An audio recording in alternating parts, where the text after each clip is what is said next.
Jom dengarkan Santai bersama Ustaz Said di Manis FM. Assalamualaikum warahmatullahi wabarakatuh. Alhamdulillah, wassalatu wassalamu ala Rasulillah wa ala alihi wa sahbihi wa man walah.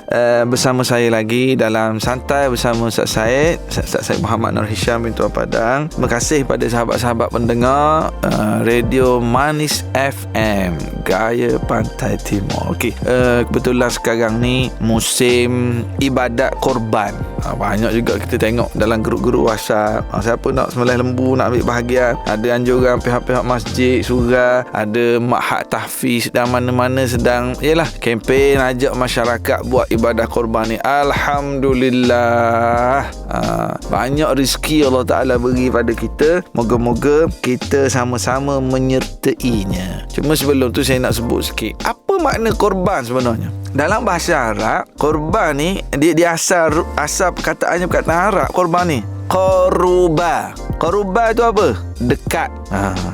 Qurbanan, mendekatkan diri. Sebab itulah asal orang pertama sekali buat ibadat korban ni, siapa dia? Adalah dua orang anak Nabi Adam. Ketika diperintahkan iz qarraba qurbanan fatuqbila min ahadihima wa lam yutaqabbal minal akhar. Ketika mana dua anak Nabi Adam ini buat ibadat korban, buat ibadat untuk mendekatkan diri kepada Allah. Kita letih kerja, dapat duit gaji, kita berniaga, dapat untung, dapat duit itu kita beli lembu sembelih, beri daging ke orang. Sebab apa? Qurbanan ilallah, untuk mendekatkan diri kepada Allah Subhanahu wa Ta'ala. Cuba renung, berapa tahun dah kerja, berapa tahun dah boleh gaji, berapa lama dah bisnes untung, berapa banyak kita guna untung gaji kita itu untuk mendekatkan diri kita kepada Allah Subhanahu wa Ta'ala. Ustaz, saya biasa sedekah dah Ustaz, pergi ke masjid surah, itu sedekah. Alhamdulillah. Maka musim haji dia ada satu ibadah khusus yang kita panggil ibadat korban, udhiyah. Kita ambil semangat Nabi Ibrahim alaihissalam. Sayangnya dia ke anak dia Ismail, tapi dia sanggup sembelih. Sebab apa? Qurbanan ilallah, untuk mendekatkan diri kepada Allah. Jadi saya tak sembelih anak dah Ustaz, saya ada harta yang saya sayang, maka saya sembelih harta saya ni, saya bagi daging ke orang. Itu asasnya.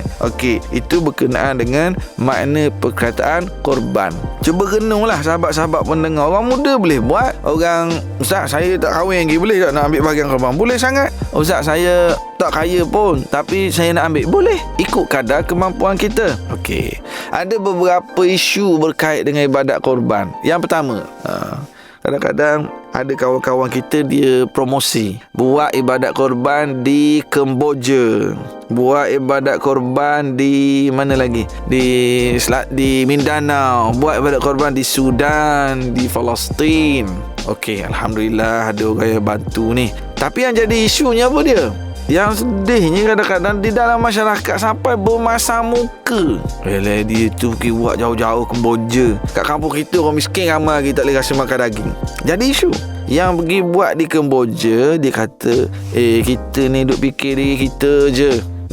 Saudara kita di Kemboja, di Vietnam, Ho Chi Minh, dia orang ni nak rasa daging sekali setahun je. Marilah kita buat atau daging ni.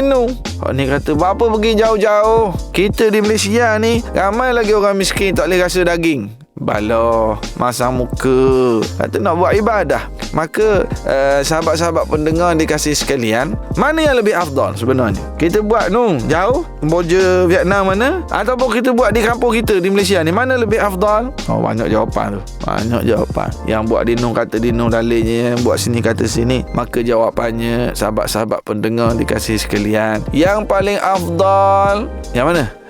Saya rasa nak minum air dulu. Yang paling afdal ialah yang paling ikhlas kerana Allah. Selesai masalah. Awak nak buat korban kat Kemboja, silakan. Awak nak buat korban kat kampung awak di Malaysia, silakan. Dah mana afdal Ustaz? Yang ikhlas kerana Allah. Yalah Ustaz, dua-dua ikhlas. Dua-dua ikhlas bagus. Yang confirm salah apa dia? Balah. You know balah? Yang confirm salah ialah bergaduh dalam isu ni. Itu salah. Bermasam muka, tuduh orang ni, tuduh orang tu. Itu yang salah. Jadi buatlah, nak buat di mana pun. Apa tanda ikhlas? Antara tanda orang ikhlas buat ibadat korban ini, dia tak sibuk condemn orang lain.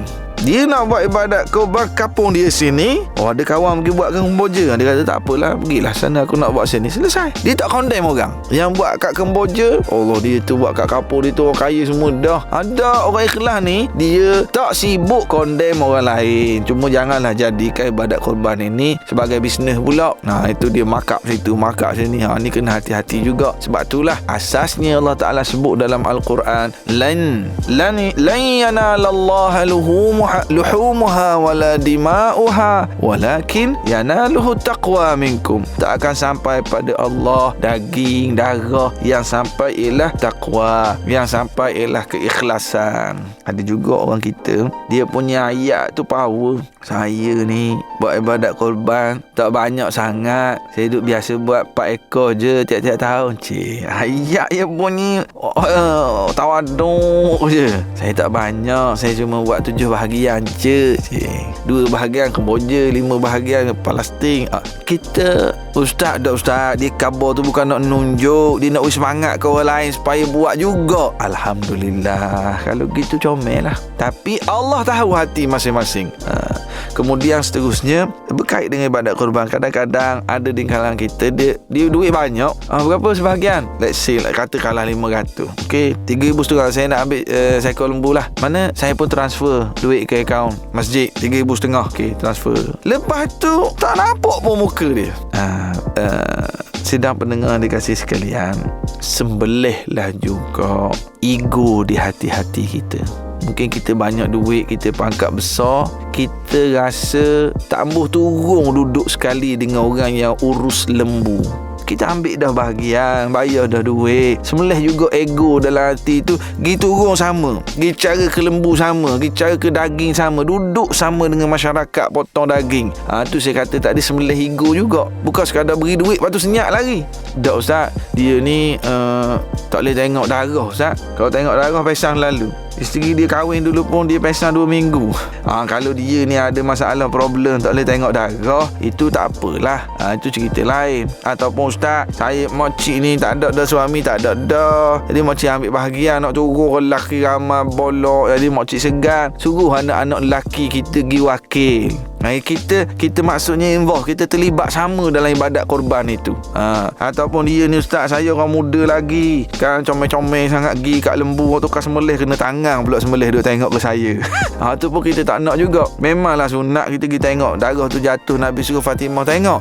Kalau nak pergi boleh, tapi janganlah pakaian-pakaian tu siapa ke. Bukan saja tukar sembelih duk tengok, lembu pun duk tengok je ke dia. Jadi menimbulkan fitnah pula.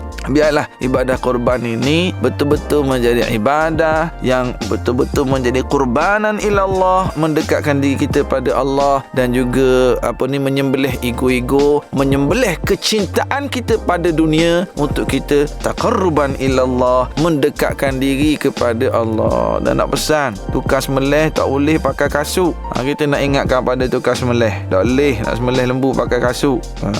Kena pakai pisau. Kena pakai pisau. Yang pakai kasut takut tak putus tekuk lembu. Saya rasa sekadar tu. InsyaAllah kita jumpa lagi dalam Santai bersama Ustaz Syed Muhammad Nur Hisham ini. Wallahualam. Assalamualaikum warahmatullahi wabarakatuh. Manis. Manis sama deh. Santai bersama Ustaz Syed setiap Ahad hingga Khamis jam 7.30 pagi dan ulangan 5.30 petang hanya di Manis FM, Gaya Pantai Timur.